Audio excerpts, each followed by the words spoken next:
today we're going to be talking about the benefits of stonewalling when it comes to a narcissist.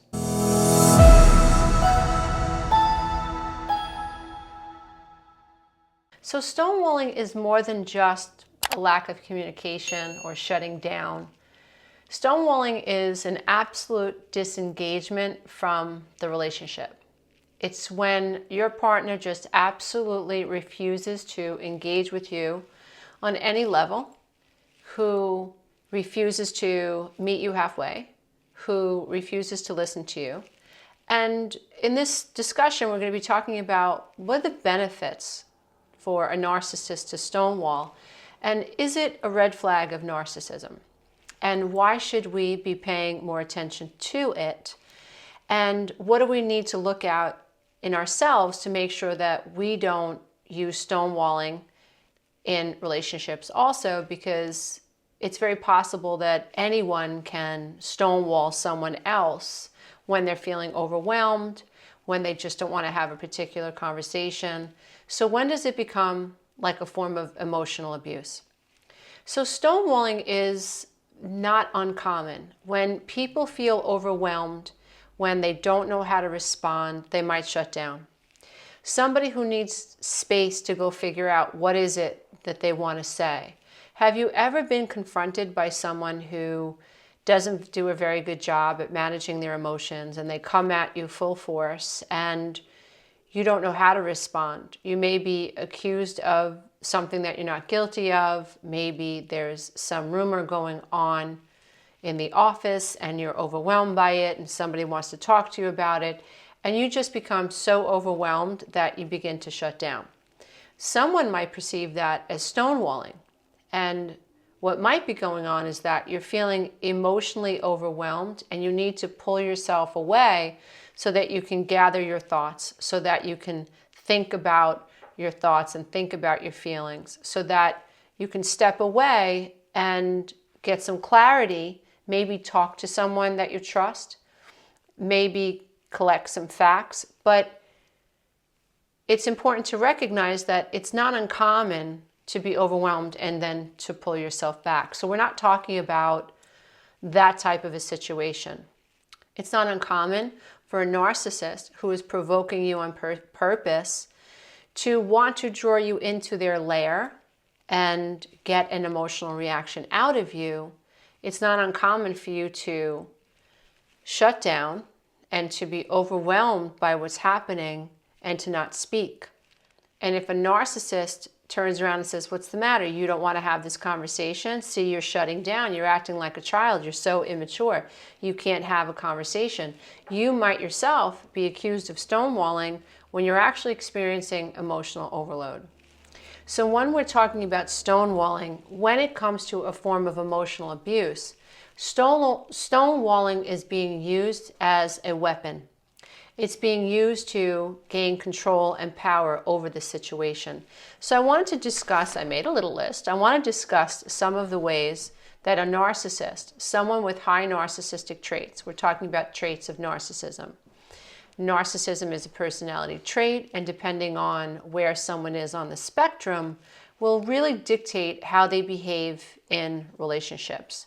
So when we're talking about a narcissist, we're generally talking about someone who has a sense of entitlement. We're talking about someone who is not self-aware when it comes to empathy, when it comes to caring about how other people feel and how other people experience them. There isn't a whole lot of accountability. There's a whole lot of woe is me and what about me. So when something happens in their external world, their first response usually isn't the other person.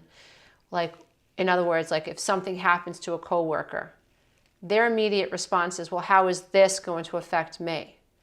So this sense of community isn't numero uno with a narcissist. In a narcissist's world, numero uno is numero uno to the exclusion of other people. And so male narcissists tend to value themselves based on success, based on how much money they make, based on outward appearance, where female narcissists are usually very obsessed with the way that they look, and they are in competition with other females. So their narcissism and their narcissistic supply comes from feeling better than other women, thinking that other women are jealous of them, thinking that every one of their friends' husbands wants to be with them. They're really legends in their own mind. And studies are actually proving that some narcissists actually think that they're a lot more attractive than they actually are. So they think they're beautiful, or they think they're hot, they think they're handsome. But when you ask other people what they think about these people, their response is they're average. So again, this speaks to the fantasy in the narcissist's head, this idealized version of themselves that they really want other people to buy into. They want to be seen this way. And so this is where they get their grandiose self of importance from. I'm better than, I'm better looking, I'm sexier, everybody's jealous of me, everybody wants me, everybody wishes they were me. I'm the smartest person in the room. I don't know why everybody is listening to these other ducks. They make no sense, that type of thing. So now in a relationship, how does stonewalling as a tool benefit a narcissist? Like, let's dive into the real benefits of why someone with high narcissistic traits would benefit from stonewalling you in a conversation or in a relationship. So number one, stonewalling prevents balance in the relationship. So if you come to your partner and you want to discuss an emotional conflict that the two of you are having, if your narcissistic partner stonewalls you, disengages completely, refuses to sit down and discuss it, criticizes you at the outset, mocks your intention, accuses you of things that you're not guilty of, deflects, looks at his phone, right? Begins to text people, says that this is ridiculous, minimizes your experience, then what's actually happening is they are jockeying for the power and control in the relationship, and stonewalling you keeps them on top. Not being able to get from point A to point B destabilizes the relationship. And in their head, they maintain power and control. You see, if you're able to get from point A to point B with a narcissist, then that relationship is actually fair. That relationship is balanced. And when you're in a relationship with a narcissist, that is not their intention. Their intention is to maintain control over the relationship. So that is one way that stonewalling actually benefits a narcissist and their personality. Number two, stonewalling prevents being able to resolve and or negotiate interpersonal issues. So nothing gets resolved. So a narcissist needs a form of narcissistic supply. There are some people that will suggest that a narcissist needs a primary source of supply, a secondary source of supply, and so on. And when we're thinking about stonewalling, so if we're unable to resolve a conflict, then the balance, the out of balance, or the control in the relationship, the treadmill that we're on, that is this dysfunctional relationship, continues to go. So stonewalling will keep you and a narcissistic partner and a narcissistic friend on this Ferris wheel. So the abuse cycle continues. It just keeps recycling and repeating. And so this is one way that this benefits a narcissist. Stonewalling will prevent you from being heard. And this is one way the narcissist is able to maintain power in the relationship. You feel unheard. You feel abandoned. You feel discarded. So you're being triggered.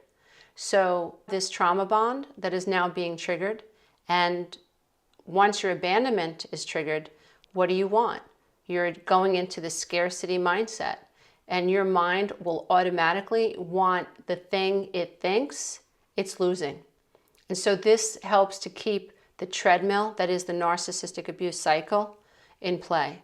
And so when a narcissist stonewalls you and you feel unheard, which triggers your abandonment trauma, triggers this trauma bond, and will actually cause you to want to chase after the narcissist in lots of the cases until this relationship dynamic actually breaks apart, you want out, or the narcissist discards you. Number 4, stonewalling prevents accountability. You see, if a narcissist doesn't sit down and doesn't listen and doesn't take into account how you feel, if a narcissist doesn't humble themselves enough to be able to care about what it is that you're saying, then the narcissist doesn't have to change. The narcissist doesn't have to deal with any sense of accountability. There's no shame in it for the narcissist because the narcissist is not going to be held accountable. We're not going to be able to resolve an issue. If you're not going to be able to resolve an issue, then the narcissist avoids and evades responsibility. We know that a lack of accountability is a marker for narcissism. We know that healthy people, even though it might be difficult to face yourself and look at a character flaw, the healthier you are, the more emotionally intelligent you are, the more willing you are to see what needs to get fixed in your own self. You don't implode when someone tells you that you're not perfect. You know that you're not perfect, and it might be uncomfortable to know that you're not perfect, and it may even tickle your shame bone or your guilt bone, but the reality is you're thankful that there's some meat on the bone now. Now you have something to work with. Oh, I was rude in that situation. I don't want to be perceived as rude, and I don't want to hurt people's feelings, and I want to be able to have fair and open communication with other people because we need one another. And you know, when you work with a group of people, you always get a lot further than when you work alone. And so when you hear from someone that you care about, maybe a best friend who isn't afraid to tell you, hey, you were a knucklehead back there, it might hurt you a little bit, but you think about it and you say, you know what? I was rude and I didn't have to be rude. I heard you and I'm really going to work on that. So you're not a narcissist. A narcissist, however, is not going to want you to remind them that they made a mistake or even suggest that they did anything wrong. A narcissist in their head thinks they're perfect. They think they're better than. And they are resentful and get irritated when people suggest that they're not perfect. And so stonewalling is one way that a narcissist gets to play the lack of accountability out. This is where you're going to see this narcissistic trait flourish. The stonewalling will be tied to this lack of accountability. Dr. John Gottman is the psychological marital expert. One of the things that he says is that stonewalling is one of the 4 predictors of divorce. The other 3 are contempt, criticism, and defensiveness. When you think about all of the ways a marriage can fall apart and you consider the detriment, how devastating stonewalling is, and it is so devastating that we have this psychological researcher saying stonewalling is one of the 4 predictors of a divorce.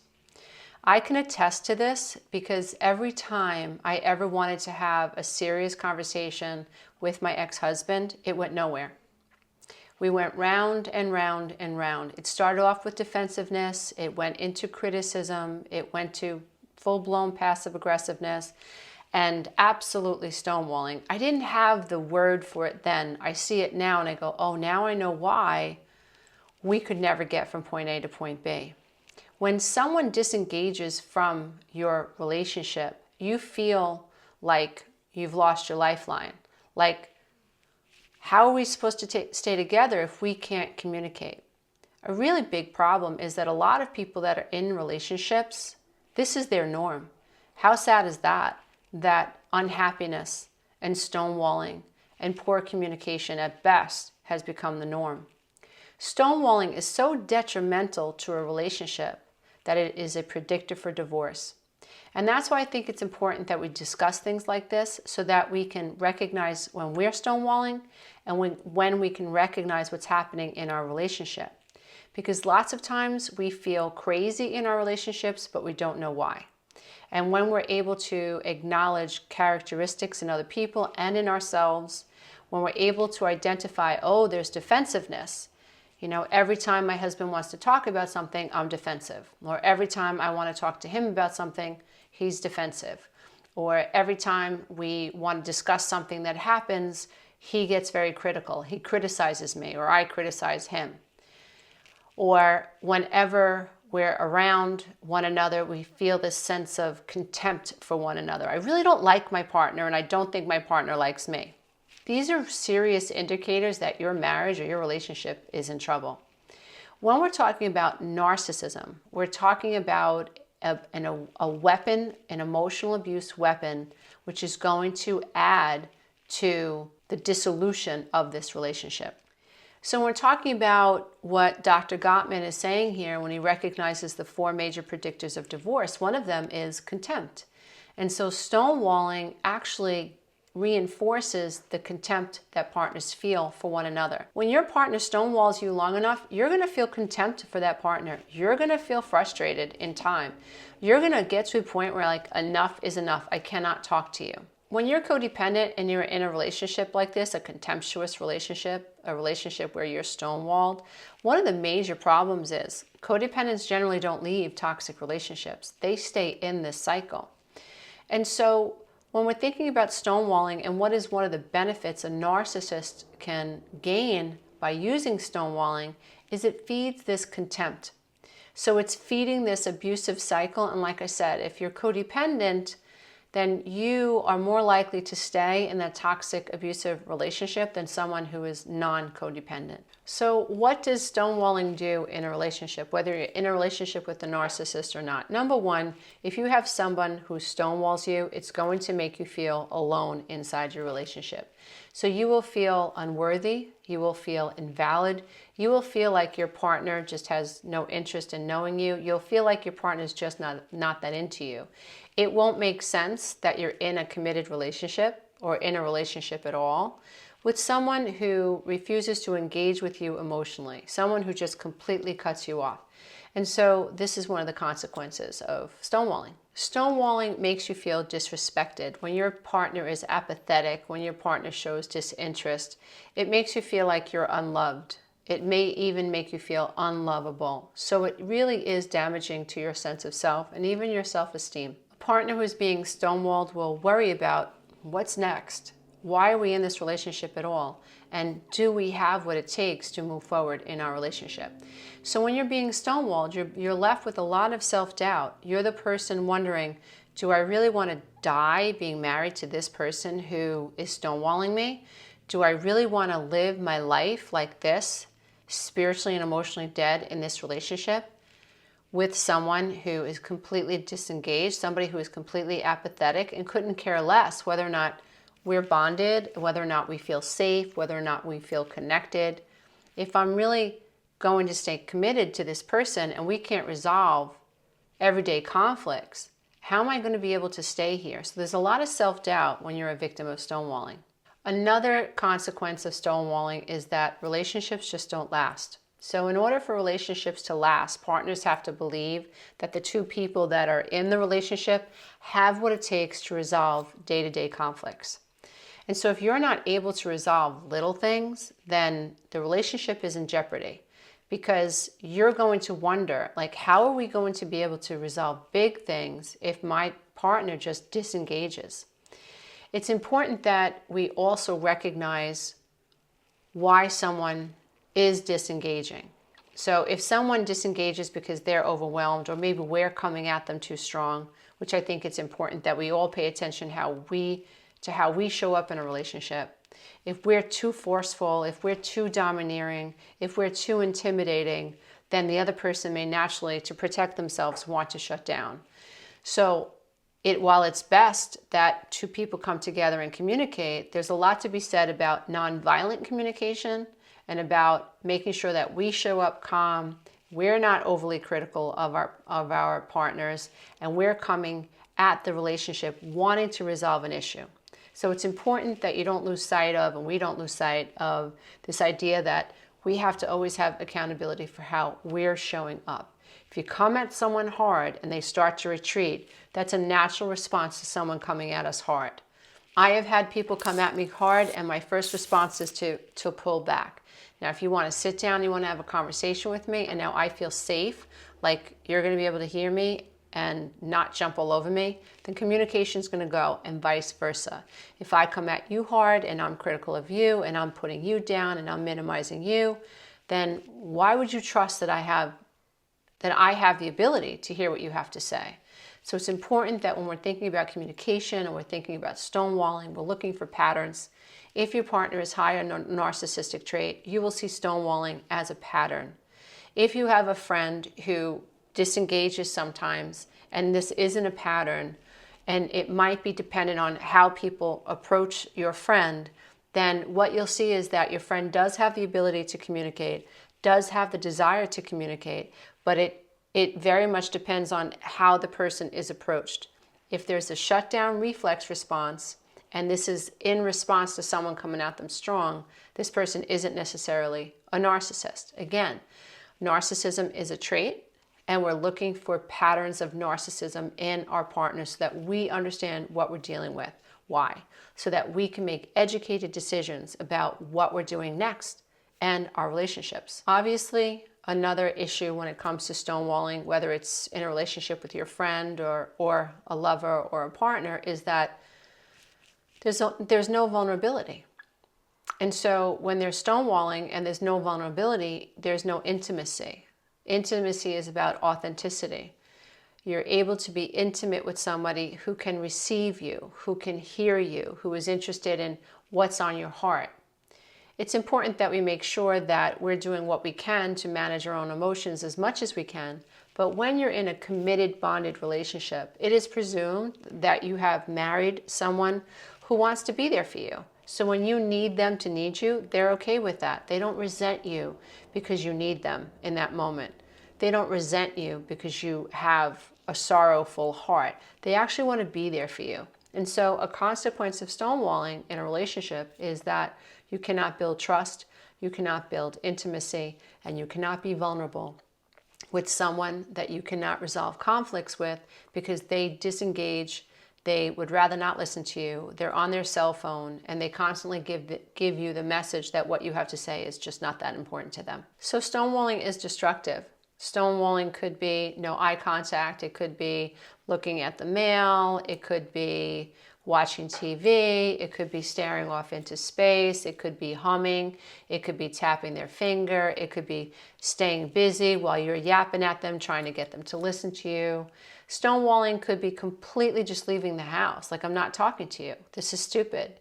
It could be criticism of you. It could be anything that represents to you and sends you the message that we're just not doing this. You have a need, we're not talking about it. And if you keep this up, we're going to get divorced. Or if you keep this up, I'm just going to leave. If you keep this up, I'm going to go sleep with someone else. If you don't stop complaining, I'm going to go do something else.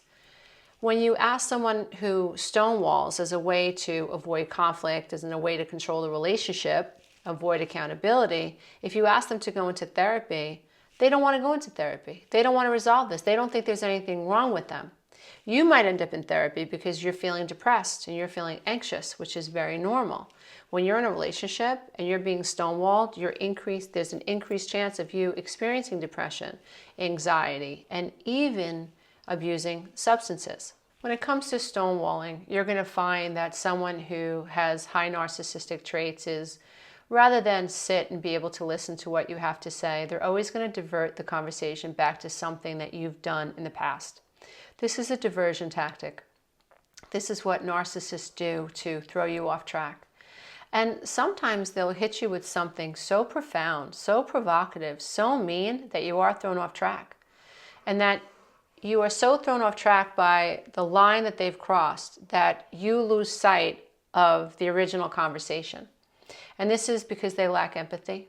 This is because they don't really have the ability to have an emotional reaction to how they have helped to make you feel poorly about yourself. So you can be sitting there crying, and someone who is a narcissist, it really isn't going to care. They're going to be annoyed that you're crying. Your tears are going to irritate them.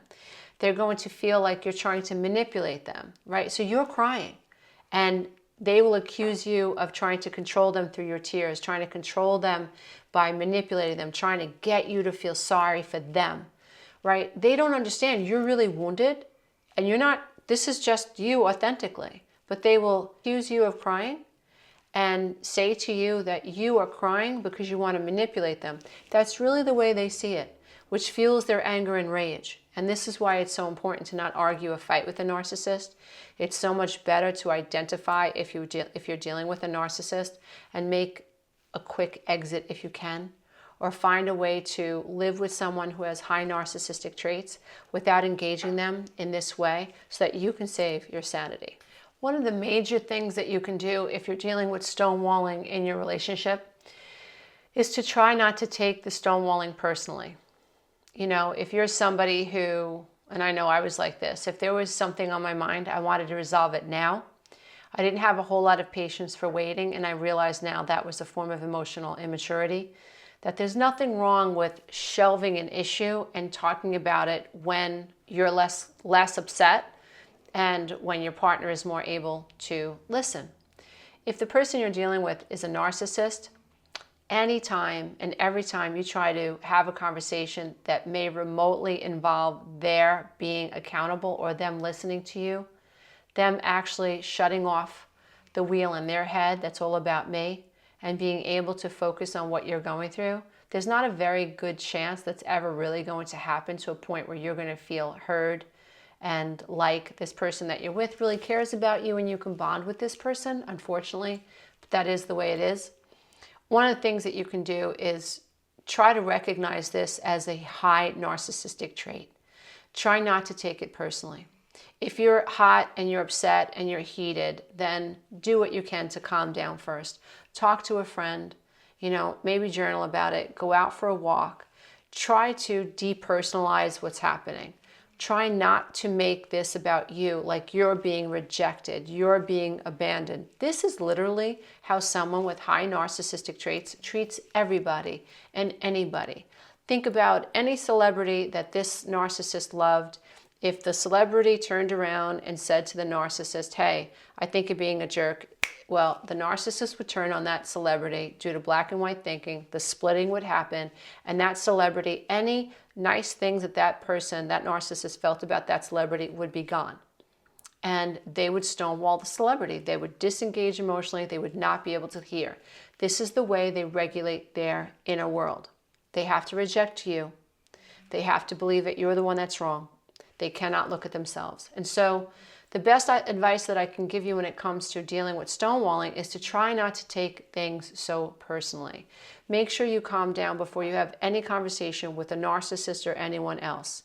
Do what you can to regulate your emotions so that when you come to the table and you talk to someone who tends to stonewall you, you are that much better at recognizing the abuse for what it is. Namaste, everybody. My name is Lisa Romano. I'm the Breakthrough Life Coach. And if you'd like to listen to one of my books for free, you can do that. Just click one of the links below.